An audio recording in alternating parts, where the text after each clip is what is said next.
ఉప ముఖ్యమంత్రి వారు నేను విద్యాశాఖ మీద మాట్లాడే ముందు కొన్ని అంశాల ముందు వారు మాట్లాడుతూ చెప్పారు. మేము ఆర్థిక శాఖ మంత్రి గారికి ఒక్కటే రిక్వెస్ట్ చేస్తున్నాం.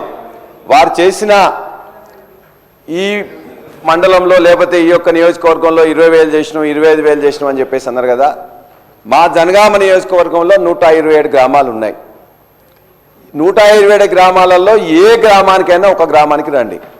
ఆ గ్రామంలో 100% చేసినని చెప్పేసి అంటే నేను అప్పుడే ముక్కు నేల మీద రాస్తా, నేను రిజైన్ కూడా చేస్తా అని చెప్పి మీకు ఛాలెంజ్ చేస్తా ఉన్నా. ఏ ఒక్క గ్రామం 107 గ్రామాల్లో రుణమాఫీ అయిపోయిందని చెప్పేసి. అందుకే ఉట్టిగా వాదనల కోసం నెంబర్ల కోసం అది కాదు అధ్యక్ష. మీరు ప్రామిస్ చేసిండ్రు, ప్రామిస్ చేసిన దానిలో కొంత 50% వరకు వచ్చింది, మిగతా వాళ్ళకి ఇవ్వండి, వాళ్ళు మొత్తం అడుగుతుందని చెప్పేసి మేము చెప్తున్నాం. అందుకే నా జనగామనే కాదు మీ యొక్క మధుర నియోజకవర్గం అయినా పర్వాలేదు, ఎక్కడికి వచ్చినా కూడా మేము కూడా వస్తాం. మేము తప్పు మాట్లాడినట్లయితే మా యొక్క ఆ రైతుల ముందే నేను ముక్కుని ఎగరేస్తా అధ్యక్ష. అది నేను వదిలిపెడుతున్నా అధ్యక్ష దాన్ని. ఎందుకంటే మేము ఇది మాట్లాడగానే వారు ఎందుకంటే సెంట్రల్ యూనివర్సిటీలో చదువుకున్నారు, మేము ఉస్మాన్ యూనివర్సిటీలో చదువుకున్నాం. వారికి కొద్దిగంత ఎక్కువగా ఈ యొక్క గోబెల్స్ గురించి వాటి గురించి బాగా తెలుసు అధ్యక్ష. విద్యాశాఖలో ఇవాళ విద్యాశాఖకు మంత్రి గారుగా ముఖ్యమంత్రి గారు ఉన్నారు. ముఖ్యమంత్రి గారి పనితీరు ఎట్లా ఉంటుంది, ముఖ్యమంత్రి గారికి ఎంత టైం ఉంటుంది ఏం లేదని చెప్పి నేను సీఎంఓ ఆఫీస్లో పనిచేసిన కాబట్టి నాకు తెలుసు. కాబట్టి ముఖ్యమంత్రి గారు దానికి టైం ఇవ్వలేకపోతున్నారు. ఇప్పటిదాకా సెక్రటరీ కూడా 4 సార్లు సెక్రటరీలో మార్చిండ్రు. మాట్లాడుతున్నా అధ్యక్ష, నేను ఏం మాట్లాడతలేను. ఇవాళ ఆ విద్యాశాఖలో ఏదైతే ఈ 15 నెలల్లో జరిగిందో భారతదేశంలో ఏనాడు కూడా ఏ సంవత్సరంలో కూడా జరగనంతగా ఈ సంవత్సరంలో విద్యాశాఖలో స్కూల్ ఎడ్యుకేషన్లో 2 లక్షల మంది డ్రాప్ అవుట్ అయినరు. ఇది నేను రాసింది కాదు అధ్యక్ష, అనేక పేపర్లు వారు కూడా 1-2 సమయం మాట్లాడిండ్రు. 2 లక్షల మంది జూనియర్ కాలేజీలో డిగ్రీ కాలేజీలో మొత్తం తగ్గిపోయిండ్రు. యూనివర్సిటీల గురించి చాలా ఎక్కువగా చెప్పింది, మేము పట్టించుకోవట్లేదని చెప్పేసి అదే యూనివర్సిటీలో ఒక మహిళా యూనివర్సిటీకి పేరు మార్చి ఆ మహిళా యూనివర్సిటీకి పేరు మార్చి మొత్తం కూడా ఇలా ఒక్క ఇటుక పెట్టలేదు, ఒక్క రూపాయి ఇవ్వలేదు, ఒక్క రిక్రూట్మెంట్ చేయలేదు. ఇవాళ మొత్తం స్కూల్ ఎడ్యుకేషన్ కానీ హైయర్ ఎడ్యుకేషన్ కానీ యూనివర్సిటీ ఎడ్యుకేషన్ కానీ మొత్తాన్ని పండబెట్టిండ్రు అధ్యక్ష. అంతేకాదు ఆర్థిక శాఖ మంత్రులు ఒక మాట చెప్పిండ్రు. ఆర్థిక శాఖ మంత్రి గారు ఇక్కడే ఎల్ఓపిగా ఉన్నప్పుడు మొత్తం కూడా ఇలా ఈ యూనివర్సిటీ విద్యార్థులకు 3,000 రూపాయలు ఇస్తున్నారు, 1,500 రూపాయలు ఇస్తున్నారు. వాళ్ళకు కూడా 3,000 ఇచ్చే పరిస్థితుల్లో మీ ప్రభుత్వం లేదా? వాళ్ళందరినీ కూడా వ్యయంగా ఎందుకు ఎక్స్పెండిచర్గా భావిస్తున్నారు? ఇది మానవ వనరుల మీద పెట్టిన అది, కాబట్టి మీరు ఎందుకు ఇవ్వట్లేదని చెప్పేసి అడిగారు. మరి వారే ఇలా ఆర్థిక శాఖ మంత్రి అయినరు, వారు యూనివర్సిటీ నుంచి వచ్చిన వాళ్ళు. ఇంకో మాట కూడా చెప్పింది, ఇలా యూనివర్సిటీలో పేదవాళ్ళు ఉన్నారు, పేదవాళ్ళంత మాత్రాన వాళ్ళకి సబ్జెక్ట్ లేకుండా కాదు, వాళ్ళు ఇలా చాలా ఇబ్బంది పడుతున్నారు, పెంచుతామని చెప్తే మేము పెంచే 1,500 నుంచి 1,800 చేసి దాన్ని 3 ఏళ్ల నుంచి ₹1 రాలేదు అధ్యక్ష. వీరు వచ్చిన 15 నెలల నుంచి కూడా ఏ యూనివర్సిటీకి కానీ ఏ ఎడ్యుకేషన్ డిపార్ట్మెంట్ కానీ ఎవరు కూడా ₹1 రాలే, ఒక్క ఇటుక పెట్టలే, ఒక్క రిక్రూట్మెంట్ స్కూల్ ఎడ్యుకేషన్లో కొన్ని జరిపినారు అధ్యక్ష. అంతే తప్ప కానీ ఎక్కడ చేయలేదు.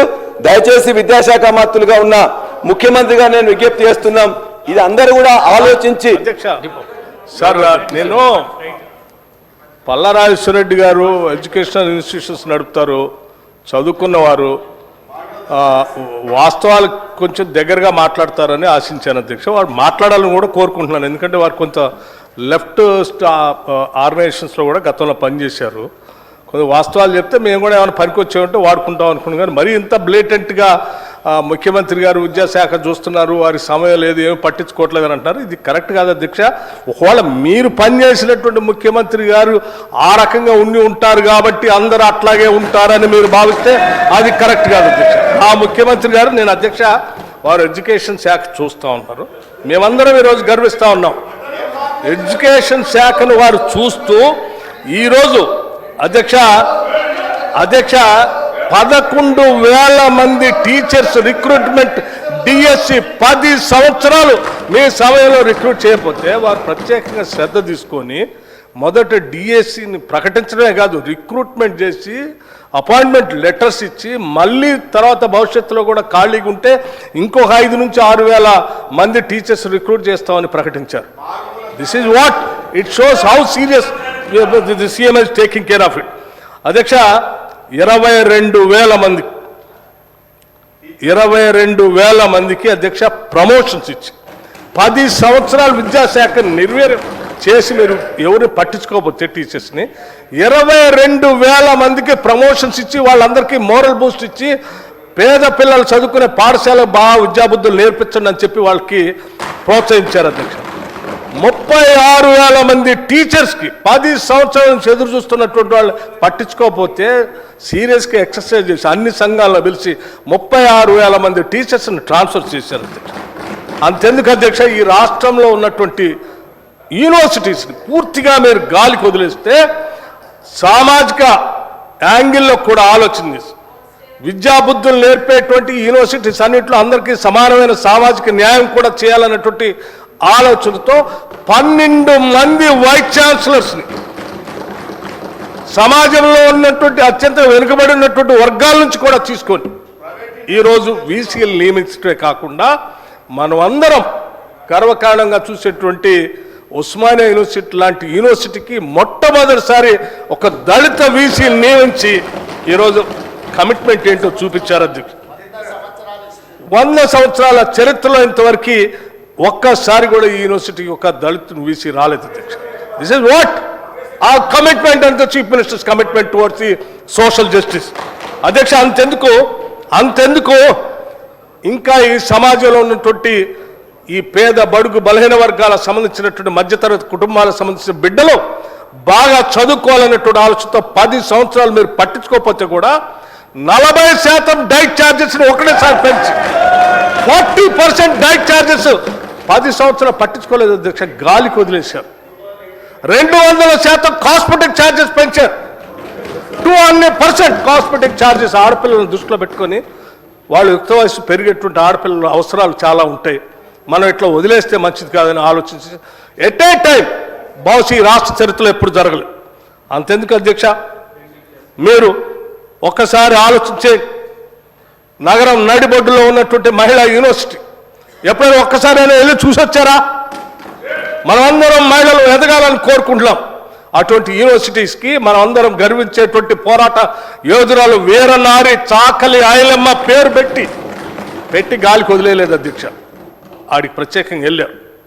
యూనివర్సిటీ ప్రాంగణం అంతా కలిదిరి ప్రపంచంలోనే ఇది గొప్ప యూనివర్సిటీగా ఎదగాలి, మహిళలంతా కూడా ఇన్స్పిరేషన్ పొందేటట్టుగా ఉండాలనేటువంటి ఆలోచనతో అక్కడ ఉన్నటువంటి పాత బిల్డింగ్స్ అన్నిటిని కూడా రెస్టోర్ చేస్తూ హెరిటేజ్ బిల్డింగ్స్ రెస్టోర్ చేయడానికి వెంటనే నిధులు కావాలంటే నాకు ప్రత్యేకంగా ఫోన్ చేసి 15 కోట్ల రూపాయల ఇమ్మీడియట్గా రిలీజ్ చేస్తే బిల్డింగ్స్ రెస్టరేషన్ అయితే.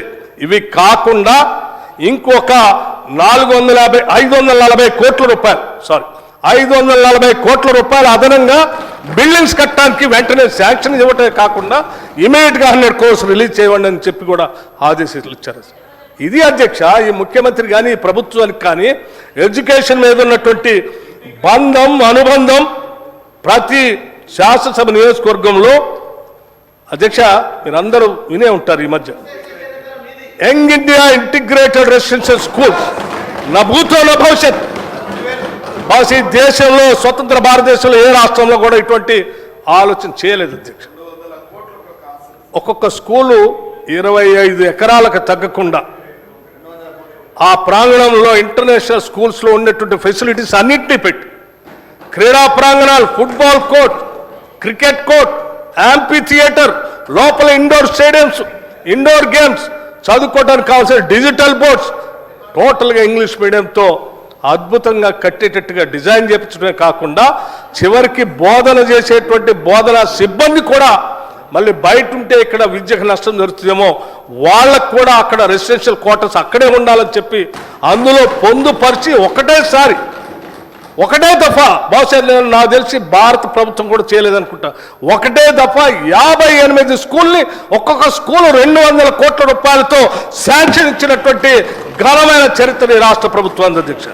ఇది what the chief ministers commitment towards the education and welfare and well being of the middle class, weaker sections, అట్లాగే మిగతా ఈ వర్గాలందరూ కూడా ప్రపంచంతో పోటీ పడాలనే ఆలోచనతో చేస్తున్నటువంటి ఈ కార్యక్రమాలు ఎక్కడ 10 ఏళ్ళు విద్యాశాఖకి గాలికి వదిలేసి పట్టించుకోకుండా యూనివర్సిటీకి వైస్ ఛాన్సలర్స్ పెట్టకుండా డిఎస్సి నియమించకుండా ట్రాన్స్ఫర్ చేయకుండా ప్రమోషన్స్ చేయకుండా డైట్ ఛార్జెస్ పెంచకుండా కాస్మెటిక్ ఛార్జెస్ పెంచకుండా పూర్తిగా గాలికి వదిలేసిన మీ ముఖ్యమంత్రి ఎక్కడ అక్కడ పనిచేసి ఈ ముఖ్యమంత్రి కూడా అట్లాగే ఉన్నాడని మీరు ఊహించుకొని మాట్లాడుతూ ఉంటే నిజంగా మాకు బాధ అనిపిస్తూ ఉంది. పల్లా రాజేశ్వర రెడ్డి గారు దయచేసి వాస్తవాలు తెలుసుకొని మీరు ఇవన్నిటిని ఉపయోగపడేటట్టుగా చేయవలసిందిగా చెప్పడమే కాకుండా నేను ఇంకొక చిన్న మాట కూడా చెప్తున్నాను. ఎప్పుడైనా ఒక్కసారైనా ఆలోచించారా? ప్రపంచంతో మన విద్యార్థులు పోటీ పడాలి, ప్రపంచంలో అంతా గ్లోబలైజేషన్ జరుగుతుంది, టెక్నాలజీ పెరిగిపోతుంది, దానికి సరిపోయేటట్టుగా మన విద్యార్థుల నైపుణ్యాన్ని పెంచాలని ఎప్పుడైనా ఒక్కసారైనా ఆలోచన చేశారా? ముఖ్యమంత్రి గారు రేవంత్ రెడ్డి గారు రాగానే ఫస్ట్ మొదలుపెట్టిందే యంగ్ ఇండియా స్కిల్ యూనివర్సిటీ అని చెప్పి ఫ్యూచర్ సిటీలో స్కిల్ యూనివర్సిటీ మొదలుపెట్టి అనౌన్స్ చేయటం ఒకటే కాదు అధ్యక్ష, దానికి సంబంధించి ఈ దేశంలో ఉన్నటువంటి ఇండస్ట్రీకి సంబంధించిన పెద్ద మనుషులందరినీ పిలిచి వాళ్ళందరినీ మహేంద్ర కంపెనీ లాంటి చైర్మన్ కూడా పిలిచి వారితో పాటు అనేక మంది పారిశ్రామికవేత్తలు అందరినీ పిలిచి మా రాష్ట్రంలో పరిశ్రమలు పెద్ద ఎత్తున వస్తున్నాయి, మా రాష్ట్రంలో అనేక ఇంజనీరింగ్ కళాశాలలో మా విద్యార్థులు చదువుకుంటున్నారు, వాళ్ళకు కావలసినటువంటి నైపుణ్యాన్ని స్కిల్ని మీ భాగస్వామ్యంతో మీ పరిశ్రమలు కూడా కావాల్సిన విధంగా సిలబస్ తయారు చేసి ఇక్కడ నైపుణ్యం ఇచ్చి వాళ్ళందరికీ ఇక్కడ చదువుకోగానే వెంటనే మీరు రిక్రూట్మెంట్ చేసుకునే విధంగా మీరంతా భాగస్వాములు కండి అని చెప్పి వాళ్ళు ఒప్పించి మొట్టమొదటిసారి యంగ్ ఇండియా స్కిల్ యూనివర్సిటీ అని ఈ రాష్ట్రంలో ఫ్యూచర్ సిటీలో స్టార్ట్ చేపించి ఇవాళ భవనాలు కూడా త్వరితగతిన పూర్తవుతున్నాయి అధ్యక్ష. ఎవరైనా కావాలంటే ఆ ఫ్యూచర్ సిటీ పోయి చూసి రావచ్చు అధ్యక్ష. వాటితో పాటు ఐటీఐ సెంటర్స్ అధ్యక్ష, మీరు గాలికి వదిలేశారా? ఒక్కసారైనా పట్టించుకున్నారా? 10 ఏళ్ళు ఒక్కసారైనా ఐటీఐ సెంటర్స్ పట్టించుకున్నారా? మేము రాగానే ముఖ్యమంత్రి గారు సమీక్ష చేసి ఈ రాష్ట్రంలో ఉన్నటువంటి 65 ఐటీఐ సెంటర్స్ అన్నిట్లు కూడా పిలిచి ఇవన్నీ ఈ ప్రపంచంతో పోటీ పడేటట్టుగా ఉన్నటువంటి పరిశ్రమలకి ఉపయోగపడే విధంగా స్కిల్స్ తయారు చేసేటువంటి సెంటర్స్గా తయారు కావాలని చెప్పి అక్కడ కూడా మొత్తం పారిశ్రామికవేత్తలు అందరినీ ఇన్వాల్వ్ చేసి వాళ్ళకి కావాల్సినటువంటి సిలబస్ని తయారు చేపించే విధంగా పొందుపరిచి ఈ 65 ఐటీఐ సెంటర్స్ అన్నింటినీ కూడా అడ్వాన్స్డ్ టెక్నాలజీ సెంటర్స్గా అప్గ్రేడ్ చేస్తూ వాటికి కావాల్సినటువంటి మెషినరీని అన్నిటి కూడా శాంక్షన్ చేసి ముందుకు తీసుకొని పోతున్నటువంటి విషయం మీకు తెలియదు కాదు అధ్యక్ష. మీలాగా వీటన్నిటిని గాలికి వదిలేసి మీరు ఒక యూనివర్సిటీ, ఆయన ఒక యూనివర్సిటీ, ఇంకొక ప్రైవేట్ వ్యక్తులు ఎవరు వస్తే వాళ్ళకి యూనివర్సిటీలు ధారాదత్తం చేసి విద్యను అమ్ముకునే పరిస్థితులు మేము చేయలేదు అధ్యక్ష. ఈ రాష్ట్రంలో ఉన్నటువంటి ప్రజలందరికీ రాష్ట్ర ప్రభుత్వం ద్వారా ప్రతి రూపాయిని పోగేస్తాం. ఆ వేసేటువంటి ప్రతి రూపాయి పిల్లల భవిష్యత్తే రేపటి తెలంగాణ భవిష్యత్తుగా తీర్చిదిద్దే విధంగా ఈ రాష్ట్ర ముఖ్యమంత్రి విద్యాశాఖను పర్యవేక్షిస్తున్నారు కాబట్టే ఈరోజు ఇవన్నీ చేయగలిగాం. ఈ చేసేటువంటి విషయాన్ని వదిలేసి విద్యాశాఖ చూస్తున్నారు, మీరు గాలికి వదిలేస్తున్నారు, మీకు సమయం లేదంటే అది కరెక్ట్ కాదు అధ్యక్ష. దయచేసి పల్లా రాజేశ్వర రెడ్డి గారు సబ్జెక్ట్ మాట్లాడేటప్పుడు కొంచెం దగ్గరలో ఉండేటట్టుగా మాట్లాడవలసిందిగా వారికి విజ్ఞప్తి చేస్తూ ముగిస్తా ఉన్నాను అధ్యక్ష. మేము మాట్లాడే ముందే ఒక్క లైన్ మాట్లాడగానే వాళ్ళు గంటసేపు మాట్లాడితే నేను ఎక్కడ మాట్లాడుతాను? నాకు కావాల్సిన యాంపిల్ టైం ఇవ్వాలని కోరుతున్నాను అధ్యక్ష. వారు మేము మాట్లాడిన దాంట్లో ఉస్మానియా యూనివర్సిటీలో వాళ్ళందరూ వస్తే 3,000 రూపాయలు చేయమని చెప్పి వారు డిమాండ్ చేసి చేసిందా లేదా అని చెప్పేసి అడిగితే తర్వాత చెప్పమంటే అది తప్ప అన్ని విషయాలు చెప్పింది అధ్యక్ష. అంతే పచ్చి అబద్ధాలు, అంటే అవాస్తవాల్లో ఏం చెప్పిందంటే అధ్యక్ష, ఈ రాష్ట్రంలో 2014 తర్వాత ఏ వీసీ కూడా అపాయింట్ కానట్టు వీరు మాత్రమే వీసీలు 30 మంది వీసీలను గత 2014 నుంచి 2020 వరకు వీసీలను అపాయింట్ చేసిండ్రు. మొట్టమొదటి దళిత వీసీ సాంబయ్య గారు మాదిగ కమ్యూనిటీకి ఉన్నట్లయితే 5 సంవత్సరాలు ఉంటే ఇవాళ తెలంగాణ యూనివర్సిటీకి వేసిండ్రు. రెండో ఎస్సీ వీసీ మల్లేశం గారిని ఇవాళ శాతవాహన యూనివర్సిటీకి వేసిండ్రు. అదేవిధంగా రాతోడ్ అని చెప్పేసి ఎస్టీ అక్కడ కూడా 10 years లేకపోతే వాళ్ళని కూడా దాన్ని మొత్తం తీసుకొచ్చేసి మహబూబ్నగర్ పాలమూరు యూనివర్సిటీకి ఇచ్చిండ్రు. మీరు నిన్న పోయి కలే తిరిగినని చెప్పిన యూనివర్సిటీకి సబితా ఇందారెడ్డి గారు మంత్రిగా ఉండి మొత్తం కూడా ఉస్మానియా యూనివర్సిటీలో 4 అత్యంత పెద్ద బిల్డింగ్లు కట్టమే కాకుండా అంత ముందున్న మెస్ ఛార్జీలను 100% పెంచి ఆ యొక్క దానికి మొట్టమొదటిసారి ఆ యొక్క మహిళా యూనివర్సిటీకి ఒక దళిత వీసీని వేసింది. 4 దళిత వీసీలను గత ప్రభుత్వం వేసింది, బీసీలను వేసింది, మైనార్టీలు వేసింది. ఈ విధంగా పచ్చిగా అబద్ధాలు చెప్తే ఎట్లా అధ్యక్ష? మొత్తం వైస్ ఛాన్సలర్లు 30 మందిని వేస్తే అందులో దళితులు 4 వేసింది కూడా ఇలా కేసీఆర్ గారి ప్రభుత్వం.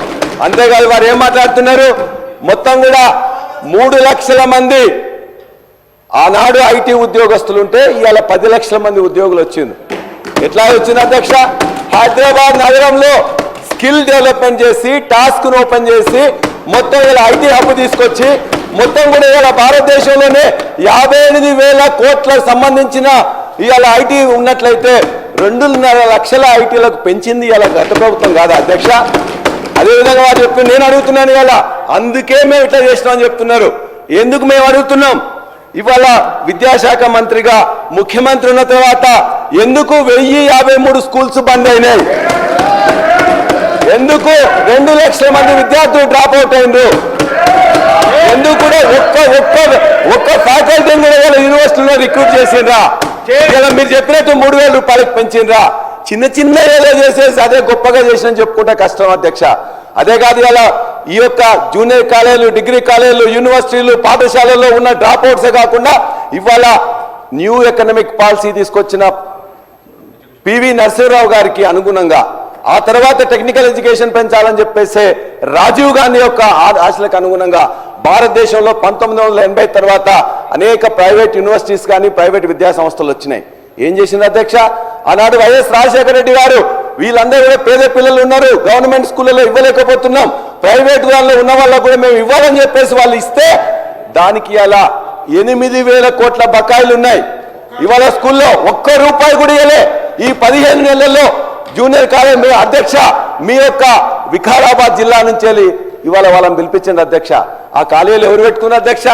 ఇవాళ అత్యంత పేదవాళ్ళు డిగ్రీ చేసి, పీజీ చేసి 5-6 మంది కలిసి జూనియర్ కాలేజ్, డిగ్రీ కాలేజీలు పెట్టుకుంటే వాళ్ళు ఇవాళ 15 నెలల నుంచి ఒక్క పైసా ఇవ్వలేకపోతే కరెంటు బిల్లు కట్టలేక మొత్తం కూడా ఇబ్బంది ఉన్నారు అధ్యక్ష. అంతేకాదు అధ్యక్ష, నేను పదే సార్ నేనేం సబ్జెక్ట్ పోతలేను సార్. దయచేసి వాస్తవాలు మాట్లాడమని కోరుతా ఉన్నాను అధ్యక్ష. వాస్తవాలు మాట్లాడమని. బకాయిలు ఎప్పటివి అధ్యక్ష? వారి ప్రభుత్వ హయాంలో ఉన్న బకాయిలు అధ్యక్ష. ఇది సంవత్సర కాలంలో ఉన్న బకాయిలు కావు. వారి సంవత్సరంలో 5 సంవత్సరాల పాటు బకాయిలు ఇవ్వకుండా పెట్టింది ఎవరిదో పాపమంతా మా పైన వేసి మాట్లాడితే ఎట్లా అధ్యక్ష? ఈరోజు మేము చెప్తా ఉన్నాం అధ్యక్ష, జూనియర్ కాలేజీకి సంబంధించి, డిగ్రీ కాలేజీకి సంబంధించిన బకాయిలు 1 సంవత్సరంలో కూరుతాయి అధ్యక్ష, కోట్లాది రూపాయలు. వారికి తెలిసి విషయాలు ప్రక్కదారి పట్టకుండా వారికి తెలిసిన అంశాలు కూడా ఏ సంవత్సరంలో బకాయిలు నేను చెప్పమన్నాడు అధ్యక్ష. ఏ సంవత్సరం నుంచి బకాయిలున్నాయి? ఏ సంవత్సరం నుంచి బకాయిలున్నాయి? ఈ 1 సంవత్సరంలో బకాయిలు ఉన్నాయి అధ్యక్ష. బకాయిలకు సంబంధించిన అంశం విషయంలో కానీ ఈరోజు ఏమన్నారు? దళితులకు సంబంధించిన ఒక బడుగు వర్గాలకు సంబంధించిన ఉస్మానియా విశ్వవిద్యాలయంలో వినకుంటే ఎట్లా అధ్యక్ష? తప్పుదారి పట్టించినట్టు మాట్లాడుతూ ఉంటారు. ఈరోజు మేము చెప్పేది ప్రస్తావన చేసినప్పుడు ఎక్కడైనా ఇఫ్ రికార్డ్స్ కరెక్ట్ లేకుంటే మేము స్ట్రేట్ చేసుకోవడానికి ఖచ్చితంగా ముందుంటాం. కానీ వాస్తవాలకు దూరంగా మాట్లాడే కర్మం చేయకుండా ఈరోజు మేము చెప్తా ఉన్నాం, గుండె మీద చేసుకొని చెప్తా ఉన్నాం, మీ ఇంజనీరింగ్ కాలేజీలు నడుస్తూ ఉన్నాయి, మీ ఇంజనీరింగ్ కాలేజీలు నడుస్తూ ఉన్నాయి. ప్రభుత్వ పరంగా నడిచే ఇంజనీరింగ్ కళాశాలలు మీతో పాటు ఈక్వల్ స్టాండర్డ్స్తో నడపాలనే ఉద్దేశంతో నడుపుతా ఉన్నాం. మీకంటే మెరుగైన రీతిలో రేపు నైపుణ్యాన్ని పెంచి మీ ఇంజనీరింగ్ కాలేజ్ కంటే మెరుగ్గా నడిపించే కార్యాచరణ తీసుకుంటాం అధ్యక్ష. We will take you as our competition. మీ ప్రైవేట్ ఇంజనీరింగ్ కాలేజీలను కాంపిటీషన్గా తీసుకుంటాం. మా ప్రభుత్వ ఇంజనీరింగ్ కళాశాలలో చదువుతా ఉన్న విద్యార్థులు సరి సమానంగా ముందుకు తీసుకెళ్లే కార్యాచరణ తీసుకుంటాం. సార్ అది కాదు సార్, ఈరోజు మేము చేస్తూ ఉన్నది నైపుణ్యానికి సంబంధించి చెప్పండి 2 అంశాలు. మీకున్న అనుభవాన్ని గురించి చెప్పండి. నైపుణ్యం ఇది కాదు, ఈ విధంగా తీసుకెళ్లే కార్యాచరణ తీసుకుంటామని. ఈ విధంగా కాకుండా ఒకటే తరఫున ప్రభుత్వంపై బురద జల్లే కార్యక్రమం చేయొద్దని చెప్తా ఉన్నాం అధ్యక్ష. సలహాలు ఇవ్వండి, సూచనలు ఇవ్వండి, అన్నిటికి సంబంధించి రికార్డ్స్ ఉన్నాయి అధ్యక్ష. 14 నెలల నుంచి వీలున్నంత వరకు బకాయిలు చెల్లించే కార్యక్రమం కానీ, వారు పెట్టిన అనేక సందర్భాల్లో పెట్టిన బకాయిలు కానీ, ఈరోజు ఆఖరికి చెప్తామా దామోదర్ రాజనరసింహ గారు ఆరోగ్యశ్రీ పరంగా ఉన్న బకాయిలను కూడా పూర్తి స్థాయిలో బకాయిలు ఈరోజు సంవత్సరంలో వచ్చింది కాదు. సో ఇవన్నీ పేరుకపోయి ఉన్నాయి అధ్యక్ష. ఒకటి తర్వాత ఒకటి ఒక ప్రణాళికబద్ధమైన ఫిజికల్ డిసిప్లిన్ తీసుకొచ్చి చేసే ప్రయత్నంలో ముందుకు సాగుతున్నాం. ఇది కాదు మీరు ఈ విధంగా చేయండి, గొప్ప అనుభవం ఉంది, 10 సంవత్సరాలు వారు ప్రభుత్వంలో ఉన్నారు, ఆ విధంగా చేయమని చెప్పండి సార్. చేసే దానికి మేము పెద్ద హృదయంతో ముందుకు కూడా వెళ్తాం. అధ్యక్ష, వారు శ్రీధర్ బాబు గారు సంతోషం వారు అడిగినారు డీటెయిల్స్గా ఏ సంవత్సరంలో ఎంత ఉందని చెప్పేసి. 2014లో తెలంగాణ ఏర్పడినాడు 1508 కోట్ల రూపాయలు బకాయిలు ఉన్నాయని చెప్పేసి బట్టి విక్రమార్క గారు గత అసెంబ్లీ సెషన్స్లో ఇచ్చారు. ఆ తర్వాత ఈనాడు ఆ 1500 కోట్లతో పాటు ప్రతి సంవత్సరం 2000 నుంచి 200 కోట్లతో ఈ గత 9 సంవత్సరంలో గత ప్రభుత్వం ఆర్థిక శాఖ మంత్రిగా హరీష్ రావు గారు, అంతకుముందు రాజేందర్ గారు, కేసీఆర్ గారి నాయకత్వంలో 18,500 కోట్ల రూపాయలు గల మనం ఈ యొక్క పెండింగ్ బకాయిలను ఇచ్చిన అధ్యక్ష. వారు అడిగినారు 2019-20లో 40 కోట్లు ఉన్నాయి, 2020-21లో 200 కోట్లు ఉన్నాయి, 2021-22లో 379 ఉన్నాయి, 22-23లో 2100 ఉన్నాయి. ఆ తర్వాత మీరు వచ్చిన తర్వాత మళ్ళీ ఒక 2,500 8,000 కోట్ల రూపాయల బకాయిలు ఉన్నాయి. ఇవాళ ఈ బకాయిలు ఉన్న వాళ్ళలో అనేక స్టేక్ హోల్డర్స్, విద్యార్థులు కానీ ఫ్యాకల్టీ కానీ 6 నెలల నుంచి సంవత్సరాల నుంచి జీతాలు రాకుండా ఉన్నారు. మొన్న అక్బరుద్దీన్ సాబ్ కూడా అడిగినారు, వారి యొక్క పరిస్థితి చూసినట్లయితే బాహర్ షేర్వాణి అందర్ పరేషాని. సితారా సినిమాలో శరత్ బాబు ఉంటాడు అధ్యక్ష, కోట్ వేసుకొని ఉంటాడు, కానీ లోపల మొత్తం కూడా చినిగి ఉంటాయి. ఇవాళ మీరు ఈ విధంగానే ఉన్నట్లయితే మొత్తం కూడా ఇవాళ 8,000 కోట్ల రూపాయలు 15 నెలల్లో 1 రూపాయి కూడా ఇవ్వలేదు. ఎస్సీ ఎస్టీ సంబంధించిన 30-40 కోట్లు ఇచ్చింది తప్ప ఇవాళ 8,000 కోట్లు ఇవ్వకపోతే తెలంగాణ బిడ్డలు, తెలంగాణ నిరుద్యోగులు, తెలంగాణ డాక్టరేట్స్ పెట్టుకున్న ఈ కాలేజీలు కానీ, జూనియర్ కాలేజీలు కానీ, డిగ్రీ కాలేజీలు కానీ అన్ని మూతపడతాయని మీకు విజ్ఞప్తి చేస్తున్నాం. బట్టి విక్రమార్క గారు దయచేసి దఫాలుగా విడతలుగా ఇవ్వాలని చెప్పి కోరుతున్నాం. వారు చెప్పింది అవాస్తవం ఒకటే. ఒకవేళ విద్యాశాఖ మంత్రి గారు విద్యాశాఖ బ్రహ్మాండంగా పనిచేసినట్లయితే ఎందుకు 2 లక్షల మంది డ్రాప్ అవుట్ అవుతారు? ఎందుకు 1,053 స్కూల్స్ బంద్ అవుతాయి? ఎందుకు మొత్తం కూడా 1 రూపాయి కూడా బకాయియ్యారు? ఎందుకు ఒక్క విద్యార్థిని, ఒక్క ఫ్యాకల్టీని కూడా ఇప్పటిదాకా ఎందుకు రిక్రూట్ చేయలే? ఎందుకు డిఎస్సి పేరు మీద మెగా డిఎస్సి 25,000 మంది ఇస్తామని చెప్పిండ్రు? అంతకుముందు 8,000 ఇలా డిఎస్సి కాకుండా పబ్లిక్ సర్వీస్ కమిషన్ ద్వారా ఇంతకుముందు రిక్రూట్మెంట్ చేస్తున్నాం. మేము ఇచ్చిన 5,000కు ఇంకో 5,000 కలిపి ఇవాళ డిఎస్సి ఇచ్చేసి మొత్తం మేమే చేసినామని చెప్పేసి అంటే ఎట్లా అధ్యక్ష? 55,000 మందికి ఇచ్చినామంటున్నారు కదా. మేము ఇలా మీ అందరికీ కూడా మేము డీటెయిల్స్ పంపిస్తున్నాం. ఈ ప్రభుత్వం చేసింది 5,900, మొత్తం కూడా ఇప్పటిదాకా 55,000 మీరు చెప్తున్న దానిలో 11,000 మాత్రమే ఉద్యోగాలు ఇచ్చిండ్రు. ఇది ప్రాసెస్. ఖచ్చితంగా అంతకుముందు నోటిఫికేషన్ ఇవ్వచ్చు, ఎగ్జామ్స్ కండక్ట్ చేయొచ్చు, రిజల్ట్స్ ప్రకటించవచ్చు. మీకు అదృష్టం వచ్చింది, మీరు మాకు వచ్చింది కాబట్టి చేస్తామంటే అది ఒప్పుకుంటే ఏముంటుంది అధ్యక్ష? మేమే ఇచ్చామని ప్రభుత్వాలు అనేది కంటిన్యూస్ ప్రాసెస్ లో ఆనాడు జరిగిన నోటిఫికేషన్కి మేము ఇచ్చినామని చెప్తే బాగుంటుంది. కానీ మేమేమి ఇవ్వలేదని 161,000 ఉద్యోగాలని అంతకుముందు ఇచ్చినాం, మేము చెప్పుకున్నాం. ఈ వీళ్ళందరూ కూడా మేము చెప్పుకోలేకపోయినాం గత ప్రభుత్వం.